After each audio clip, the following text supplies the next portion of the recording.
This meeting is being recorded. Terrific Thursday. My name is Tanya Marshall, and I am the Salton Program Manager for the California Department of Fish and Wildlife. Justin, you can change the slide. I am so excited to be here today and leading the Science Committee on behalf of the California Natural Resource Agency, the Department of Water Resources, and the California Department of Fish and Wildlife, collectively known as the Salton Sea Management Program, also known as the Ssmp team. I know many of you have been waiting to hear about the reconvening of the Science Committee and how to review a draft of the monitoring implementation plan. And if you have, wonderful, you're in the right spot. We have a lot to discuss, so let's get started. Next slide, please. This meeting is being recorded and interpreted into Spanish. Here are the instructions on how to use the Zoom webinar interpretation feature. Choose your preferred language for this meeting by clicking on the globe icon labeled interpretation to choose English or Spanish. Please click mute original audio, or else you will be hearing the meeting in both Spanish and English. ¿Qué tal? Buenas tardes. Miguel Hernández con la Agencia de Recursos Naturales, nada más para darles las mismas instrucciones en español para que puedan elegir el idioma de su preferencia. Esta reunión está siendo también interpretada en vivo al español y puede usted acceder al lenguaje preferido haciendo clic en el icono del globo denominado Interpretation o Interpretación si tiene la versión en español, para elegir inglés o el español, y haga clic en Mute Original Audio o silenciar el audio original para no escuchar la reunión en dos idiomas. Gracias. Next slide. Instructions on using the Zoom webinar. Please use the Q&A or question answer feature if you need assistance. During the public comments period, there will be a designated times for questions. If you are on the webinar to request to speak, please click the raise hand button. If on the teleconference line, press number 2. Each speaker will have a time limit. You may also submit a question using the Q&A feature. Next slide. Oh, real quick. Here is the current Ssmp team leads. Most of you know these individuals. I just wanted to have their names on the slide, as sometimes we hear them, but we don't catch the entire names for their agencies. Next slide. During this presentation, Dr. Ramona Swenson, a representative of ESA, a consultant working with the Ssmp team, and I will be discussing the reconvening of the Science Committee and give an update of the draft monitoring and implementation plan, otherwise known as the MIP, including how the public can review and comment on the draft MIP. I will discuss the first topic, which is the overall view of the Science Committee. Then I will return it over to Dr. Swenson, who will discuss the draft MIP and the process and the next steps. And then I'll be back to tell you where you can find the document, submit comments, and then open it up for questions before we actually wrap up this meeting. Next slide. The Ssmp team, including our consultants, have been working very hard to reconvene the Science Committee. Please note that during this meeting, Science Committee and Committee may both be stated, however, both terms are discussing the exact same members. All current Science Committee members were either past members that are keeping their position or new members that were nominated into the position. Each member represents a certain scientific discipline that the Ssmp team determined needed representation. As suggested in past public meetings, in order to have independent reviews of the work, Ssmp team members are not on the committee. And the working meetings of the committee are held in closed sessions with just members present. However, there will also be open public meetings like today to summarize the results of the Science Committee member meetings. The Science Committee member meetings are headed by a committee chair, which is currently Miss Carol Roberts, who is affiliated with the U.S. Fish and Wildlife Service. Carol, would you like to introduce yourself? Good afternoon, everyone. This is Carol Roberts with the U.S. Fish and Wildlife Service. I've been working for the service on issues related to the Salton Sea since 1993 in various capacities, both environmental contaminants focused and also various bird monitoring efforts. And I'm happy to be chairing the Science Committee. Thank you, Carol.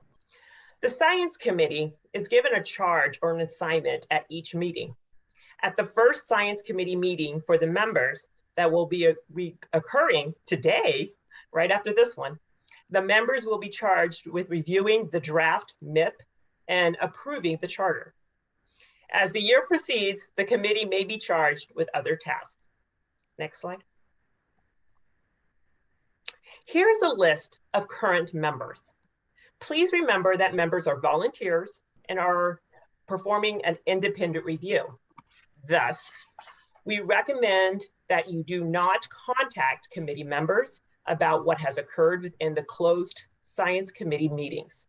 These meetings will result in a final committee summary that represents all members. Summaries provided by the committee will be shared with the public on a regular basis. Once the committee members have approved the Science Committee charter, the charter will also be made public. This charter includes the criteria, steps, and forms detailing how nominations are made and can be made in the future. At this time, I'd like to turn this discussion over to Dr. Swenson, who will be discussing how the MIP was, is, and will be processed. Dr. Swenson? Hey, Tanya. Just to introduce myself, I'm Ramona Swenson. I'm a Restoration Ecology Program Manager with Environmental Science Associates, and I've worked on Salton Sea issues since 2009. My background is in aquatic biology, and I've done a lot of work with monitoring and adaptive management, and I'm really excited here to present this latest phase in the development of the Salton Sea science and monitoring. Next slide, please. So monitoring at the Salton Sea is critical for informed decision-making and for the success of mitigation and restoration projects. This information can be used to guide project designs and management, as well as evaluating progress. The Monitoring Implementation Plan, nicknamed the MIP, is based actually on an earlier plan that was published in 2013, the Salton Sea Ecosystem Monitoring and Assessment Plan, which was developed with the U.S. Geological Survey, as well as State Department of Fish and Game, Department of Water Resources, and other experts. The MIP is intended to guide the state's implementation and monitoring activities, and it's built from the framework of the earlier document. Next slide, please. So the MIP is designed to identify, prioritize, and describe monitoring activities to track the status and trends of resources at the Salton Sea ecosystem. We have here the 5 goals of the MIP, such as identifying and prioritizing, looking at current and future conditions, establishing milestones against which data can be used during long-term monitoring and for comparisons. The MIP will establish methods for measuring and reporting on these metrics and help identify and prioritize filling of existing data gaps. Finally, it'll describe a framework to store, manage, and make that monitoring data publicly available in a timely manner. The MIP is intended to be a living document. So as we gain knowledge or improve technologies for monitoring or unveil new questions and uncertainties, we anticipate that over time, the MIP will be adapted and improved as we gain knowledge. One thing the MIP is not intended, though, to serve is it doesn't serve the purpose of project-specific performance plans, nor is it designed to monitor for compliance with permit requirements as projects are being implemented. Individual projects will have their own monitoring plans to meet those needs. Next slide, please. So the MIP is designed to address key resource areas about the Salton Sea ecosystem. This includes the hydrology and water quality of the sea and its streams and inflows. air quality conditions and contributors related to the sea and exposed playa, land cover, such as the amount of playa or vegetation and habitat around the sea, biological resources, particularly the aquatic food web, fish and birds around the ecosystem, and selected socioeconomic indicators. In addition, we need to develop a way for managing all this data that might be collected by the state and by its partners as everyone is building our knowledge about the Salton Sea. Next slide. So I'd like to go through now the process we went through in developing the MIP. You know, when we first developed this plan, we wanted to have a document that would help us identify, you know, why we need the data, what types of metrics might we measure, where we should collect that information and how often, and what methods to use. And finally, how do we coordinate among all the different partners? So let's go to the next slide and I'll explain each step. The first step, the Ssmp team started to develop the MIP. We identified the key resources and drivers that are important for the health and status of the sea, as well as stressors there. And we reviewed existing monitoring that's been done. From that information and basis, we prioritized indicators, which are kind of signs or signals that tell us something important about a resource. We compiled available methods and developed a sampling approach. And in discussion with groups and the experts, we developed an administrative draft or an early draft of the MIP in July 2021. Next slide. Our next phase then was to engage experts in these resource areas from agencies and stakeholder groups. So we formed several working groups and we provided them this early draft and had workshops during the summer to get their input and contributions to improve this MIP. They reviewed the administrative draft MIP, and from that, our team developed the draft MIP, which has been published this month and is available on the state's web. Next slide. Now we're entering the phase where we want to get input from the public and the science committee on the review so that we can improve this document. So today we're kicking off with this meeting to describe the process and introduce you to the content there, and invite you to provide comments on the document, which you can submit up through April 4th, and Tanya will describe that process at the end. Concurrent with this, we're also having the science committee review. We have a kickoff meeting today where we'll review the content and the charge with our experts on the science committee. They will have this period during February and March to review the document and have internal conference among the experts so that they can have confidential and unbiased scientific review of the document.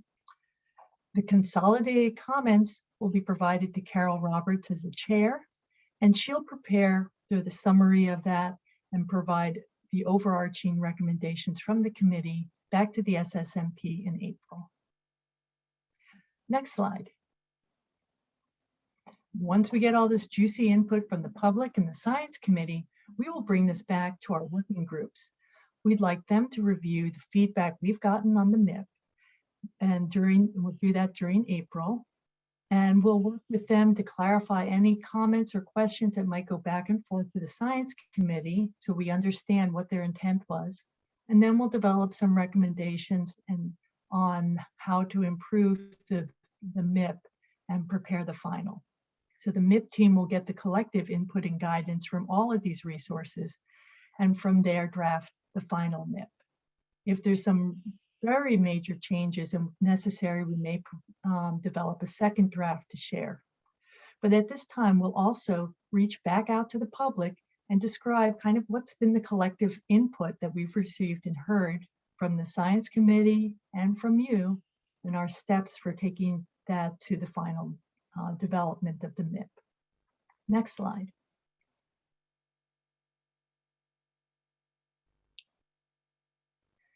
So the goal would be during May, once we have all that information, the MIP team will revise the draft and prepare final MIP.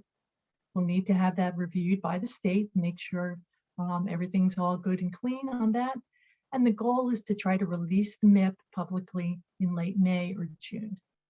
But some of this schedule will depending on the degree and types of comments we have and the discussions we have among our working groups and the science committee. With that, the MIP will be available for implementation by the state and partners. And we regard this as kind of a framework that we hope people will be able to use to have consistent and coordinated vision for monitoring resources to help management of the sea. As I mentioned earlier, this is a living document, so we anticipate over time that there will be need for periodic refinements to meet changing management needs and to accommodate improvements in growth in science and our understanding of the sea as it changes as well. Next slide. So just to summarize, here are the key steps that we're at now with the MIP development. Today's workshop, which commences the Science Committee MIP review, and the period for public review. Mark down April 4th, that is the time when we would like to get comments back from the public and the Science Committee. And during April, we'll review that with our working groups.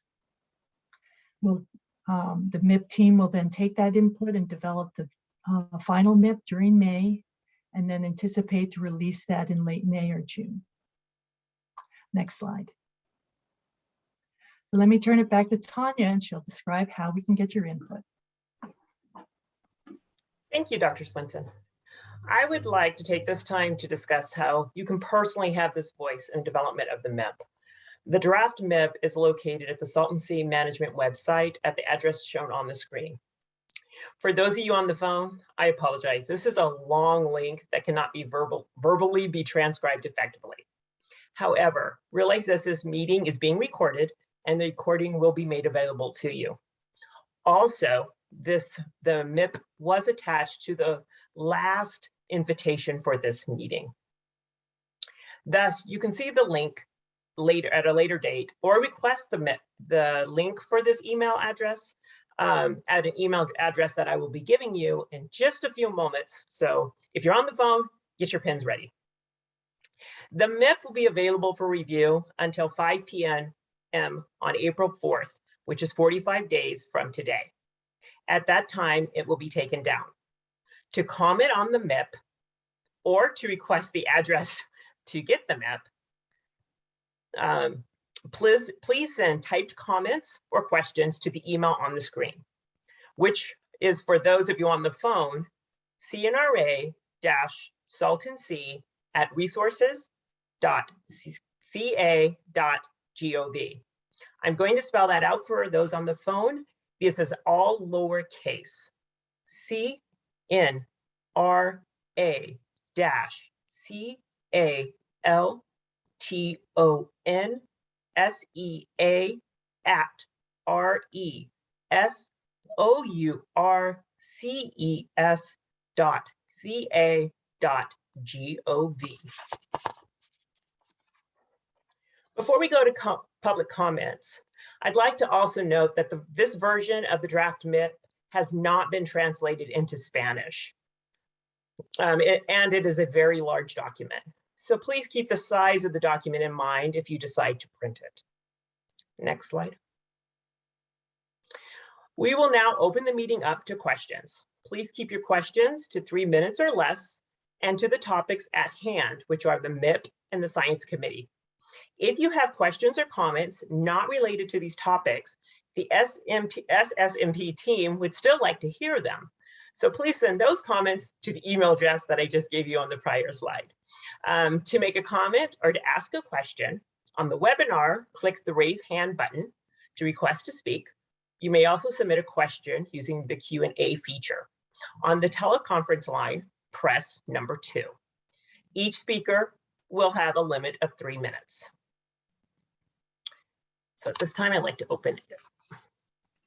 A couple hands raised. Nathan White, I'm going to allow you to speak. Hi, thank you so much. I just wanted to introduce myself, Nathan White with Aegis Inc.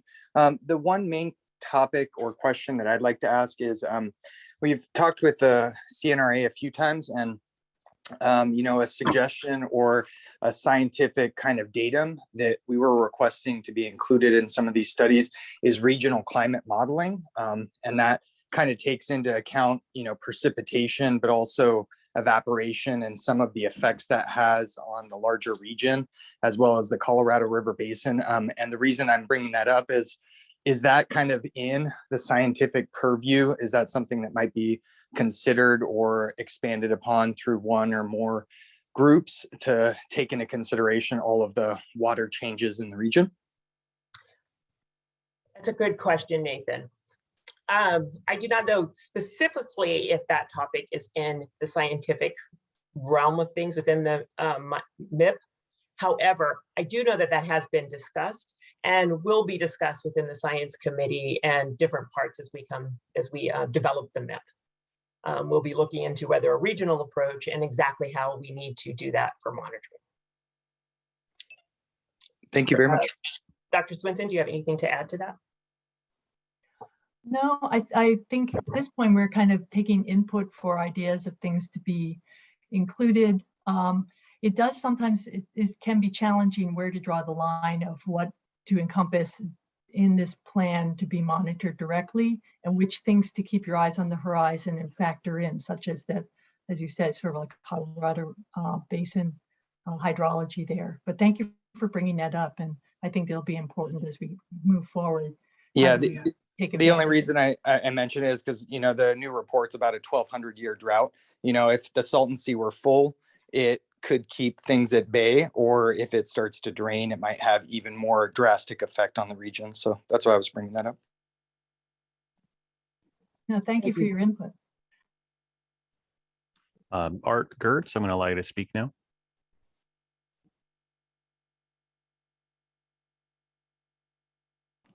Can you hear me now? We can hear you. Yes. Great. Perhaps you have a meteorologist on your committee. I have a two-part question to that person or anyone who can answer this. About how many acre feet of fresh water does the Salton Sea produce annually? And the second part of this question is, of all the water reservoirs within the southwestern United States, does any of them produce more fresh water annually solely by the power of the sun and human neglect other than Salton Sea? And that's my two-part question. Thank you for your question, Art. I do not have those specific answers for this meeting, as this was more to discuss the actual MIP and the science committee formation. However, we can address those questions. You can look in the MIP and comment on the draft MIP if you think something is missing. And or you can send those questions specifically to the address that I gave you, the CNRA resource email, and we will look into those answers for you. So is there a meteorologist on your science committee? No, I do not believe so. However, that was not a specific discipline that we were looking for.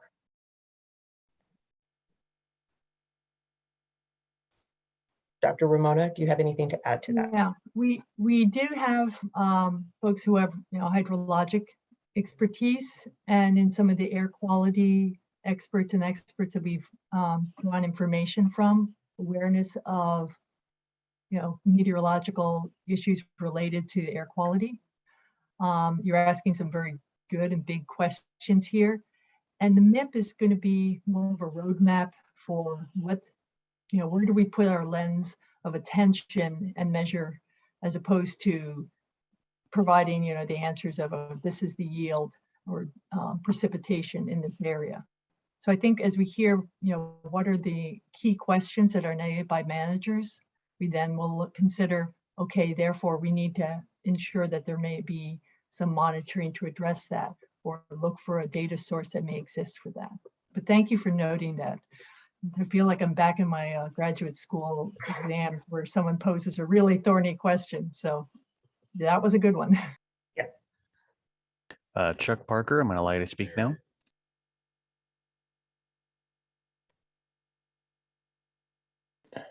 Hi, can you hear me? Yes. Can hear you. Okay, my name is Chuck Parker. I'm acquainted with some of you. I live in the Coachella Valley and I'm part of the Salton Sea Coalition. And I wanted to make you aware, if you're not already aware, of a new report that we received about a week ago, titled The Potential Major Greenhouse Gas Emissions from Proposed Salton Sea Long-Range Plans. This is a report that was done by Jenny Ross of the, what's the name of the institute? Anyway, what she's saying is that since the Salton Sea was a very productive ecosystem that supported millions of fish and invertebrates and lots of algae, that the sea bottom is very rich in carbon organic materials, which when it dries, and if we leave a large amount of the seabed exposed, could become a major new source of carbon dioxide and methane, which would go counter to California's efforts or proposed efforts to lower greenhouse gas emissions. So she is urging in this report that we have to measure, that's never been apparently measured at the Salton Sea, measure the emissions from existing sources in the present. So set up some monitors to measure carbon dioxide and methane emissions in areas where the playa has been exposed, and to estimate future possible emissions under whatever scenarios are being considered for the long-term plan. And the information or the conclusions, the data in this report are based on measurements and studies that have been conducted at other inland waterways around the world, which have or are drying up. So I think this is very significant, and I hope it would be something that this committee could address. Thank you. I'll email this to the address, the report to the address on the screen. Thank you, Chuck. I was going to suggest that. And thank you for bringing that information up. There are a lot of things we need to monitor and look at. And so we're taking into consideration a lot of different aspects of the sea. Dr. Swinson? Mm-hmm.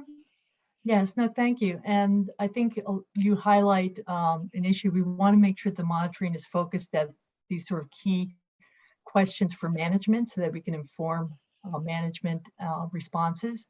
So understanding what the questions are and then to see what kind of information would be needed to answer that is really a fundamental task that needs to be done whenever you're developing a monitoring plan. So thank you for bringing that to our attention, and something for our committee and the working groups to think about in terms of what monitoring priorities we have and tools. Stephanie Martin, I'm allowing you to speak now. Hi, thank you so much for hosting this. And one thing we talked about monitoring implementation plans, I think of the local tribes of the indigenous populations in the area, such as the Torres Martinez band of Cahuilla Indians, as well as the Toro Canyon Indians local to the Salton Sea region. And I was just going to throw it out there that definitely they have tribal monitors that be interested probably in being able for this type of thing early on in the conversation. And a second kind of comment, thinking about what has been addressed so far, would be looking in the greater Coachella Valley and how modern Lake Cahuilla and La Quinta is basically like Salton Sea's little sister, if you will. It's also an irrigation reservoir and highly connected with the Salton Sea, as well as water and agricultural and practices in the area. So I was just kind of throwing it out there early on that we should definitely kind of zoom out a little bit. I know talking about the Salton Sea, but there's some certain like interactive and interconnected water, land. I know that was briefly brought, but that's a specific focus in the area, in the region that I'd like to see. So, pun intended. Okay, thank you so much. Thank you, Steph. I'm sorry, there's an echo there. As far as the tribes, we recognize that completely, that there is some knowledge around there that is not currently on the science committee. We're trying to rectify that, and we have been in talks with many tribes at this time, starting those talks of how we can implement their experience and knowledge of the area. As far as the larger scope, I'm going to leave that to Dr. Ramona, or Swinson, excuse me. I like that. No, thank you, Stephanie, for pointing that out. And as we inventoried, what monitoring is being conducted, we noted, placements of like air quality monitoring sensors that are on Torres Martinez land as part of our understanding of the inventory of who may be interested or conducting monitoring there to coordinate with. Regarding the footprint of kind of which areas are to consider, as part of the monitoring, the one does have to try to circumscribe it so that it has, one, that you can accomplish it, and two, is relevant to the particular management priorities that have been highlighted so far. So your point about the Coachella Valley, I believe the state does engage with agencies there. And, if those resources are also seen as connected and integral to kind of the larger ecosystem of the Salton Sea, then that's something that can be considered for inclusion. But we do have to think about, given the resources and the time that we have available, one of the hardest things was trying to prioritize or limit some of the monitoring. So we do try to give some priorities on what's most critical to get, and then what would be nice for us to monitor if we had the resources. So thanks for pointing out some areas that could be considered. If we don't hear about it, then we don't know if that's something to prioritize. Joan Taylor, I'm going to allow you to speak now. Joan Taylor here, I'm a lifelong resident of the Coachella Valley. No questions, I just have a recommendation for your consideration, given the large Hispanic-speaking population that is probably the most affected by the management plan.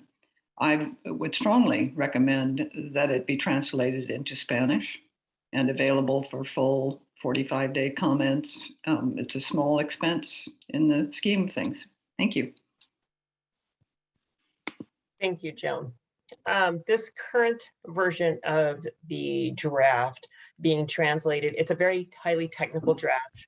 And so the interpretation would have taken, the translation would have taken more time. And we really wanted to get it out. However, we do understand that the Spanish community out there may want it interpreted. And we're hoping that in the future we can have a version that actually is in both. Andrea Neal, I'm going to allow you to speak now.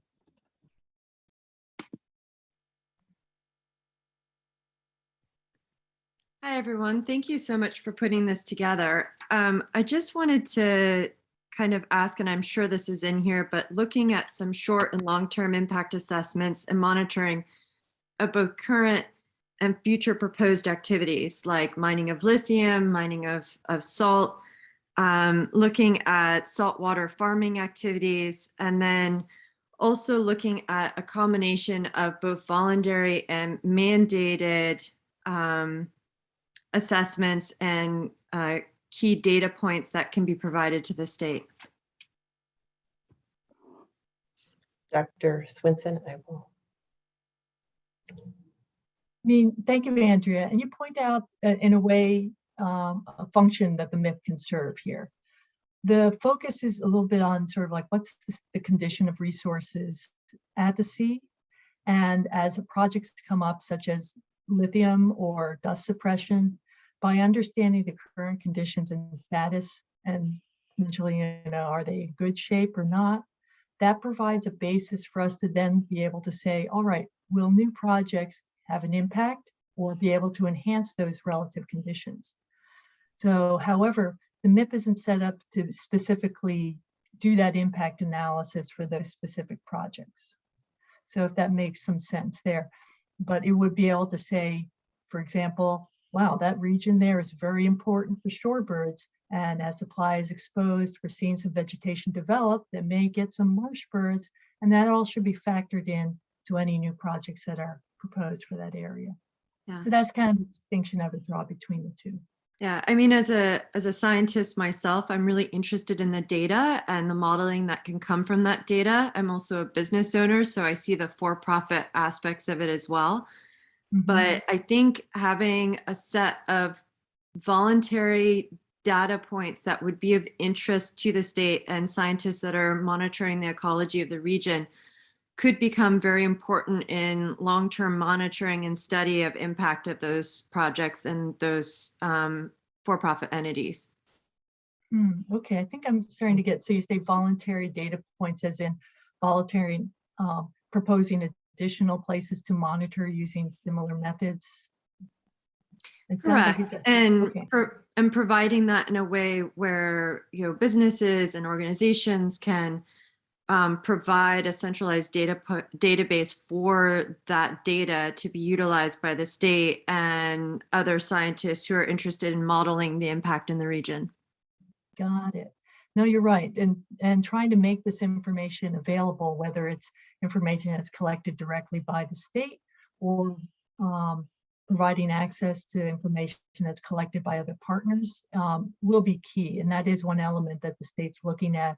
How do we get a handle on managing and sharing this information so that everyone can learn from and maximize our knowledge and understanding? And I know this isn't exactly your role, but creating maybe some tax incentivization for businesses to provide that data could be very useful.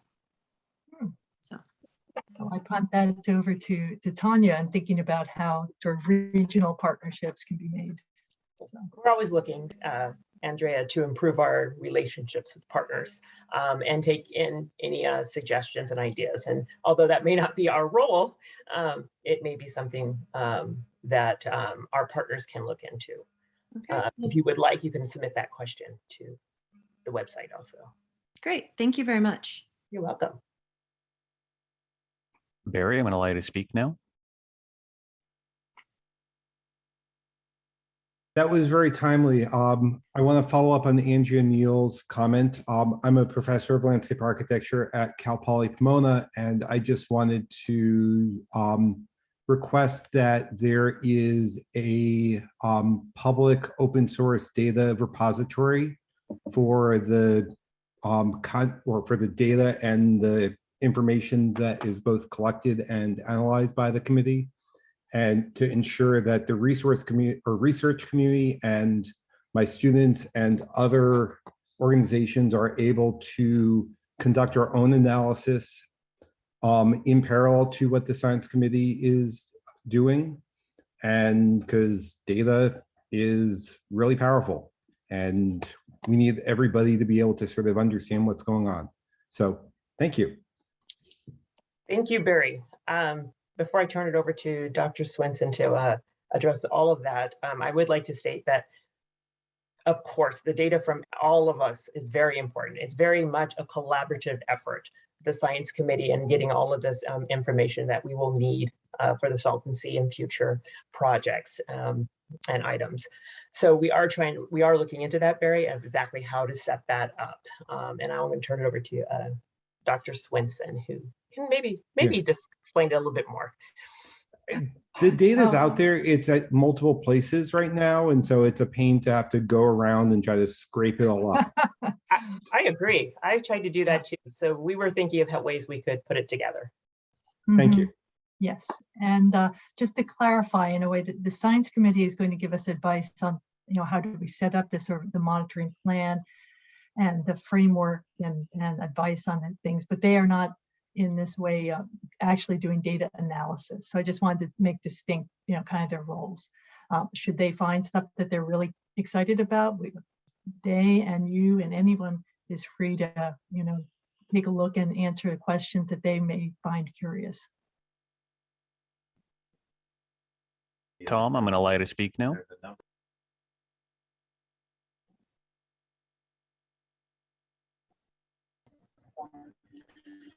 Good afternoon, and thank you for putting this on for the public. Much appreciated. I'd like to back up the comment made by Mr. Chuck Parker with respect to the study of the impacts of exposure of the Salton Sea playa on release of greenhouse gases, CO2 and methane, and on her report on how various mitigation strategies may have a quite substantial impact on greenhouse gas releases. I strongly suggest that you take a look at that. I know that her report was forwarded when it was first put out a few weeks ago to multiple people in the Salton Sea Management Program, and I do recommend that you take a look at it and put it up for consideration by the appropriate members of the Science Committee, because it's something that has not been looked at in the past.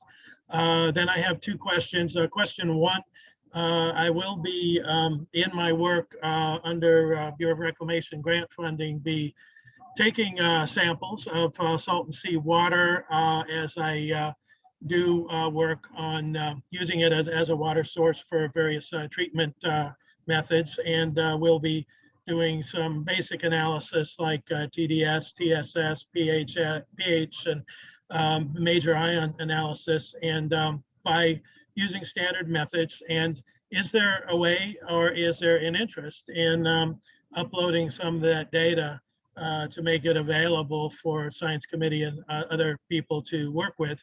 And then my final question is, as I have noted in exploring the shore of the Salton Sea fish population is not dead and gone. There are populations of various types of smaller fish far away from where the drains or rivers are coming in. So there is still some population of fish in the Salton Sea.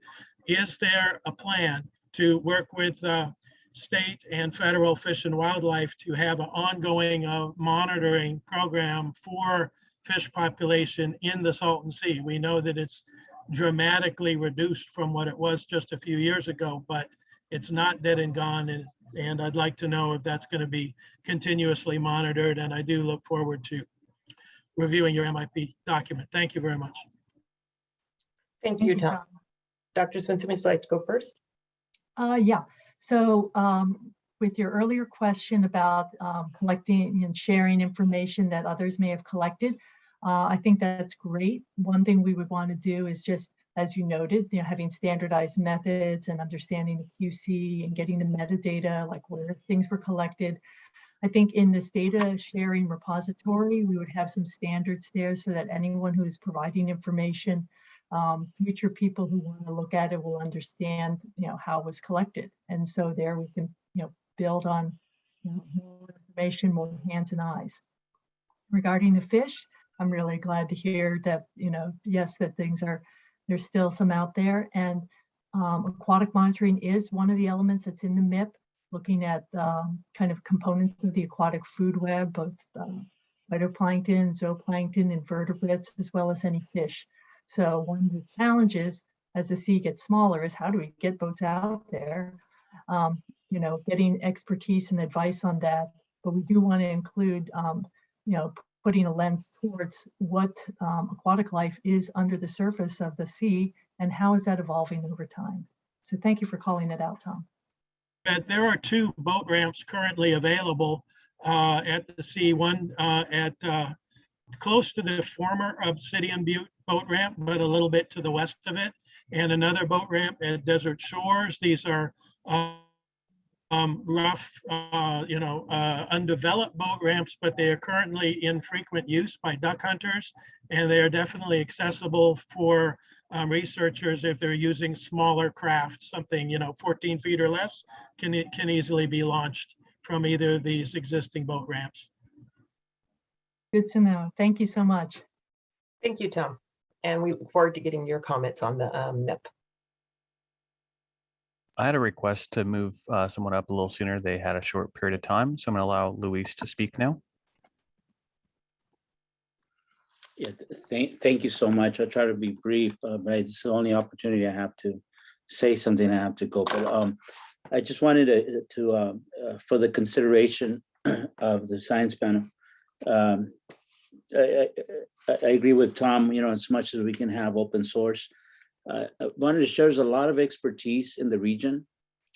Traditional research, traditional consultant procurement has overlooked the capacities that exist in our own communities. There are over 70 air monitors that we operate in Imperial County and Coachella, basically the Salton Sea region, and that's just my organization. We also have procured a mobile monitor, and we'll be beginning to build a mobile monitor as well for the region. We have over 6 years of data that we've collected. These become innovation hubs. The state of California and the federal government are making very strong commitments to bring STEM innovation centers into disadvantaged communities. Over the years, those opportunities have not been afforded to disadvantaged communities, and so our community is often overlooked as not having the capacity or institutional knowledge, or even cultural and geographic knowledge to contribute into these kinds of spaces. So I would recommend that a seat be created for an environmental justice disadvantaged community representation, because we bring a lot of expertise, a lot of scientific support. In fact, we have a long history, and I say we because Comité is not the only ones, my organization, but in the region, there's a long history of partnerships with academia and a wealth of data and research that already exists. I also encourage that, again, not only in the procurement process, that we're really creating true equity and taking advantage of the local knowledge and capacities, but also to focus on community participatory and research to action models as a priority, and not to just do the sort of the transactional type of procurement of consultants, but to look deep into our communities in the Salton Sea region for the research and knowledge needs. Thank you. Thank you, Louise, for that question, and for those comments in there. And we are looking, the Ssmp team, on how we can better utilize the historical and cultural knowledge that is within the Salton Sea ecosystem. As far as the science itself and those that experience and the information that you have, we are looking to see how we can collect it. But as far as going forward, we have to make sure that it is also scientifically collected in a way that we can analyze and monitoring it. But we're looking into it very seriously and trying to figure out how we can incorporate the community more. And I do appreciate the suggestion on having an environmental justice seat at the table. Dr. Swenson? Thank you very much. And the work of the Comité Cívico del Valle, when we were doing an inventory of available groups that have been doing air quality monitoring, there's the ones done by the state and also by the Comité. And so just trying to understand how we can, as we think about this network of information collection, which ones are through long-term data sets and which ones may be more targeted monitoring, and how do we factor that into the layers of monitoring there. So thank you for bringing that again to our attention, and we do want to make sure that the monitoring is answering questions and concerns for management and the people in the area. Ian, I'm going to allow you to speak now. Okay, hello, thank you. My name is Ian Fluna. I'm a professor of atmospheric science at the UC Davis. And I wanted to, volunteer to be involved. I'm a meteorologist and an air quality scientist. So I'd like to volunteer to be involved in the science committee. I know it may be too late for now at this point, but I wanted to speak to a previous questioners address their question about climate models. If you go to cal-adapt.org, there's a nice tool where you can pick any region in the state of California and look at a whole suite of climate models and their predictions for precipitation, max temperature, and things like that.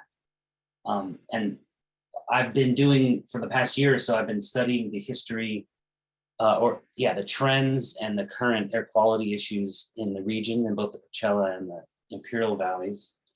And I wanted to just, I've looked at what the climate models say, and there seems to be no trend in the climate models in terms of precipitation, just to answer that question of past. And I just wanted to quickly confirm that the Ssmp that I found on the website, dated March 2021, is the MIP that you're referring to here. Is that correct? No. No, so, Go ahead, Dr. Simpson. oh, just if you go there and there may even be, I checked, there's a little panel on the side, saying new. There is a link to the more current one, and that should be February 2022. So. But it is the Ssmp phase 1 10-year plan? No, so it's a different thing. So that's a planning document, but what you should be looking for is monitoring implementation plan. There's a lot of documents that they're working on, and we may have cited mentioning of that document in the MIP. But yeah, this is a different document. So it's not under planning from the Salton Sea Management Program? Miguel, can you clarify that, please, if you're able to? Yes, of course. And you'll find this new document under, if you go to the home screen of this website, saltonsea.ca.gov. Yeah. On that home screen up to the right of your screen, it should be the first link under quick links. You're gonna find it there. Okay. All right, I will keep looking. Thank you. And thank you, Ian. Just to answer your question on volunteering for the committee, there is a certain process. Once the charter is approved, it will outline that process for nominations, but we nominate people once the discipline is open. If it's an open discipline, then we'll take some nominations for that. There's a process for it. Got it. Thank you. You're welcome. Keshav, I'm going to allow you to speak now.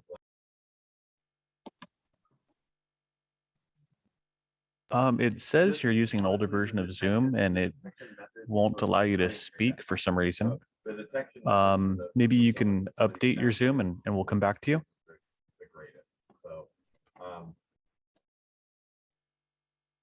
The next person in line is Rob Simpson. I'm going to allow you to speak now.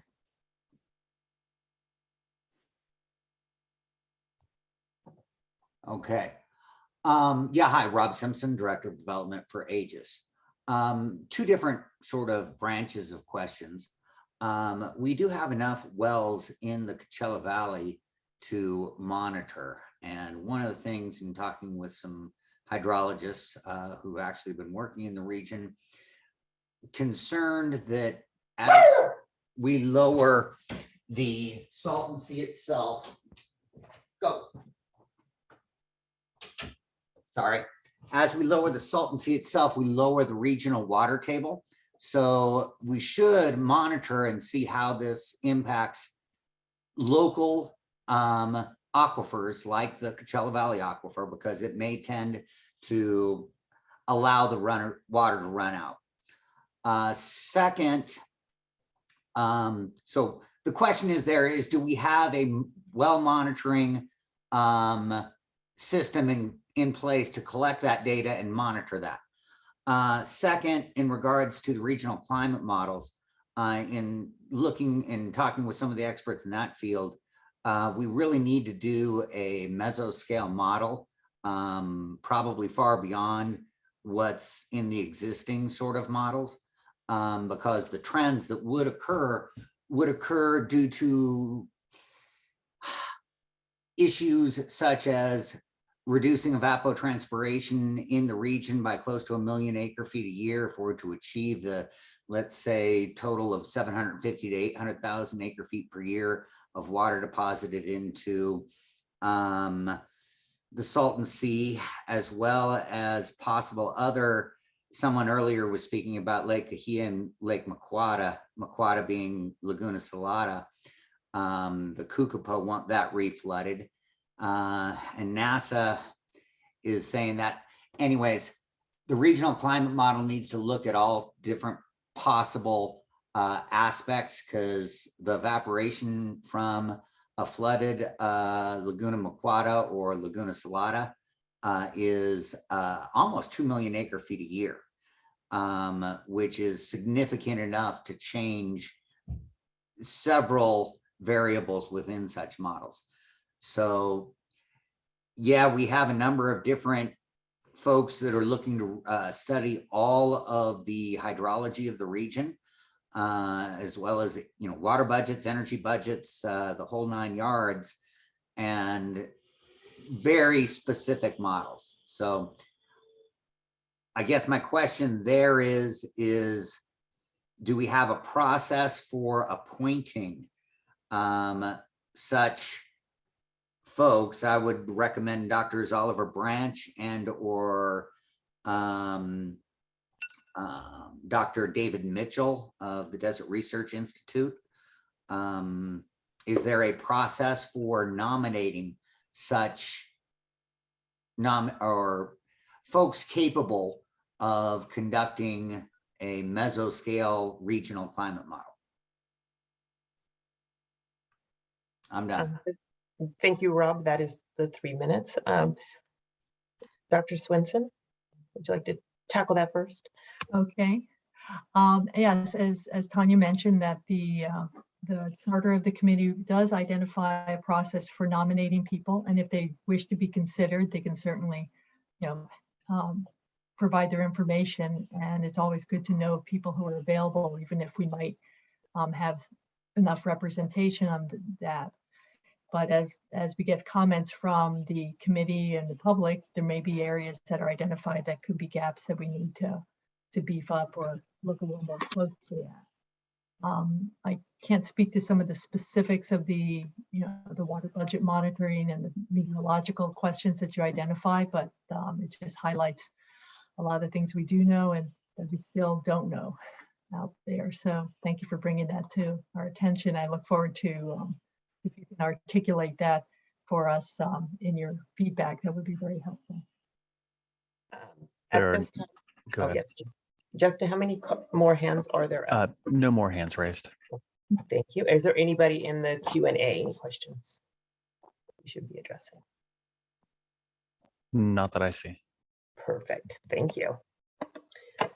Well, it appears that, if you can go to the next slide, Justin, but it appears that we do not have any more hands. Sorry, as soon as we said that, there's 2 that raised. Do we? Okay. We are at time. Okay. So if the 2 individuals that raise their hands can please send their comments to the CNR email address, we can address those. But we want to be very cognitive of everyone's time. So I apologize that we can't address those at the meeting today. But we do look forward to hearing from you. So at this time, I'd like to thank you all for attending the first 2022 Science Committee Summarization Public Meeting. I hope it gave you some information. It was very informative for you. So please remember to review the MIP and ask questions as needed to the Ssmp team through the email that was provided earlier. And have a tremendously positive day. And stay salty. Bye. Thank you, folks.